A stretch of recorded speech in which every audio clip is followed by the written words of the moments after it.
In the realm of cryptids and paranormal phenomena, few cases stand out as peculiar and unsettling as the one that happened in the small town of Enfield, Indiana. With multiple sightings of a deformed monstrosity from children and adults alike, the fevered pitch of paranoia was a borderline epidemic, causing hundreds to flock to the area in hopes of catching a glimpse, or a body, of the terrifying creature. Sit back and relax as we dive into the case of the Enfield Horror.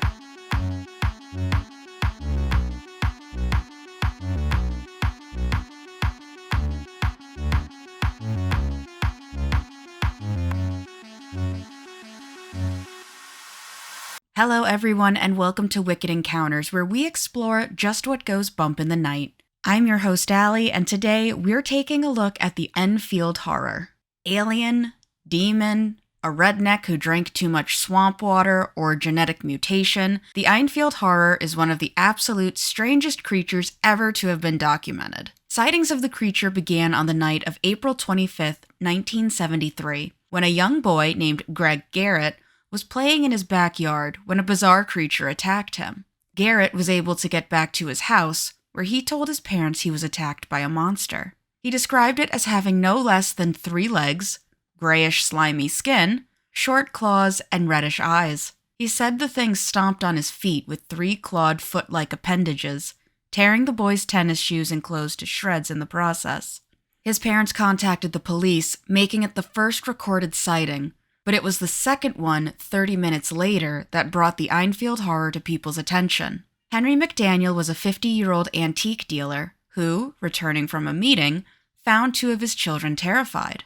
They told him that something tried to break into the house through the door and window while he was gone, and that was when they all heard something scratching at the door. Believing it to be an animal, Henry swung the door open to scare it, but there, standing in front of him, was a 4.5 to 5 foot tall monstrosity. He described the creature as having a short body, 2 little short legs, 2 pink eyes as big as flashlights, and was grayish in color. He also said that the beast had 3 legs. Wonder if one of those was its dick. McDaniels grabbed his .22 pistol and fired 4 times, saying he knew he hit it the first time, as the creature gave out a hiss much like a wild cat's. It then fled, covering 50 feet in 3 jumps into some brush along a railroad embankment that ran nearby. McDaniel promptly called the authorities, but when the state police arrived, the creature was nowhere in sight. Investigating the property, they were able to discover tracks that were similar to a dog's, except that it had 6 toe pads instead of 4, and 2 of the tracks were 4 inches wide, while a third print track was noticeably smaller, which just makes it more likely that it was its dick. Things quieted down for a little over a week, until McDaniels was awoken by the sound of his neighbor's dog and looked out his window. Once more, he saw the creature, this time down by the tracks, moseying about for several minutes until it trotted away. McDaniel called the police, saying he saw the creature again, but this time he did not shoot at it and watched as it hung around for a while before casually making its way down the tracks. After the second sighting from McDaniel, a name started floating around for the creature: the Enfield Horror. People began to flock to the small town in hopes of catching a glimpse for themselves. The crowd was very enthusiastic, though, and intrusive on the private lives of those who lived in the town. Over the months, the crowds grew larger, and with them came an increase of recklessness. Some were genuine monster hunters, seeking to capture a creature, while most were just hunters or thrill seekers with guns, and those were the ones that drove the Sheriff Poshard, mad, especially when he needed to arrest 5 gun-toting morons for shooting at a gray thing in the woods. 2 of the hunters, Mike Mogul and Roger Tappy, who were from Elwood, Indiana, swore they saw a gray monkey rushing through the brush. Though when the sheriff was interviewed, he made it clear that he detained the kids because they were shooting at anything that moved, advising that since the whole creature business got started, there had been people milling about with guns and drinking, and that how with things were going, someone was going to end up getting killed thanks to their recklessness. It had gotten so bad that people were scared to let their kids out at night, and not because of the monster, but because they were afraid their children would get shot. This whole time, Sheriff Poshard had been threatening McDaniel with jail time if he didn't cease talking about the horror, to no effect.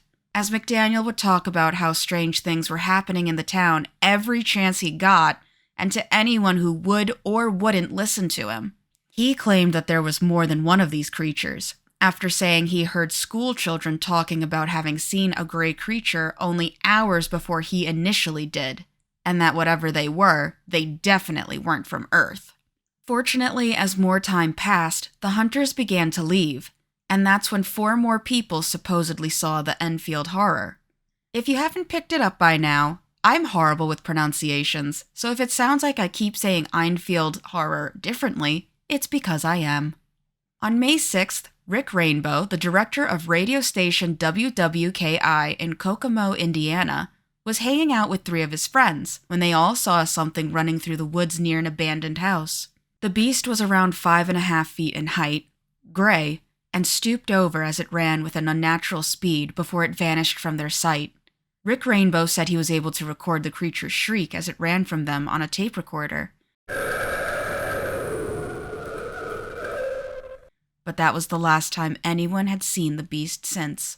Rainbow's sighting drew the attention of world-renowned cryptozoologist Lauren Coleman, who told the press, "I traveled to Enfield, interviewed the witnesses, looked at the sighting of the house the Enfield monster had damaged, heard some strange screeching banshee-like sounds, and walked away, bewildered." So what could the creature be? The Enfield Horror has a few possible explanations.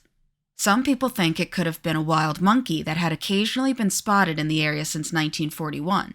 Back in those days, it wasn't unheard of for people to have pet monkeys, and much as one can lose a dog, one can much more easily lose a thumb-wielding expert climber like a monkey. Another possible explanation is that the creature was a kangaroo, though that doesn't explain the tracks found around McDaniel's home, and when McDaniel was asked about the possible explanation, he claimed that there was no way it was a kangaroo, as he had a pet kangaroo during his time with the army when he was stationed in Australia. This made the press ask how he could possibly pick up so much detail of the creature in the middle of the night in such a short span of time, to which McDaniel replied that he had a photostatic memory. Photostatic memory, officially called eidetic memory or photographic memory interchangeably, despite the two being distinguishable, is the ability to recall an image from memory with high precision after only seeing it once. The prevalence in eidetic memory is typically only found in young children, and virtually non-existent in adults, with only 2 to 10% of children aged 6 to 12 being believed to possess it.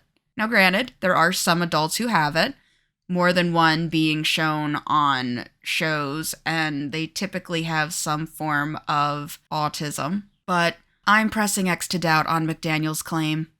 Still, my doubt doesn't explain the 6 toe pad tracks left in the dirt around his home, or how so many people claim to have seen the horror.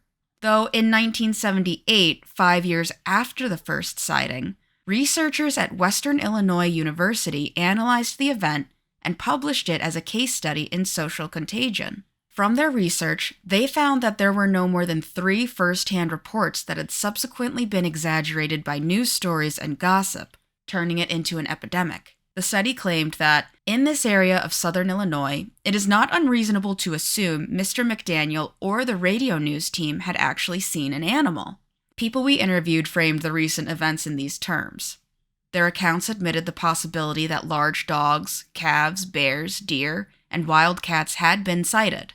Some frames suggested that an exotic pet, such as an ape or a kangaroo, was the catalyst for the monster reports. Finally, some people tactfully suggested that Mr. McDaniel had a notoriously overactive imagination and had probably been shooting at shadows. In any event, we interviewed only one person who agreed with Mr. McDaniel's claim that he had indeed seen a monster from outer space. A bold statement, but one hard to counter when most of the sightings had indeed come from Mr. McDaniel specifically. Without sightings in over 40 years at this point, it's hard to really argue that the horror may have indeed just been an animal. Perhaps one that has since died. Maybe one that was deformed. Some others believe that perhaps the Enfield Horror may be akin to a cicada or the monster from Jeepers Creepers, coming out once every so many years to just stretch its legs? Who knows? But what do you think? Do you believe the Enfield Horror was an alien or a kangaroo? Have you ever gone out monster hunting? What other cryptids or aliens do you want me to cover? Let me know in the comments. I read them all for future video ideas and to see how many other people enjoy learning about spooky stuff like myself. If you want to see what I release in the future, consider subscribing, liking this video, clicking the bell, and sharing it with others. Many of my videos are thanks to suggestions given to me, so feel free to let me know what you'd like to see covered next. With that, I'm Allie, this is Wicked Encounters, and I'll see you next time. Bye!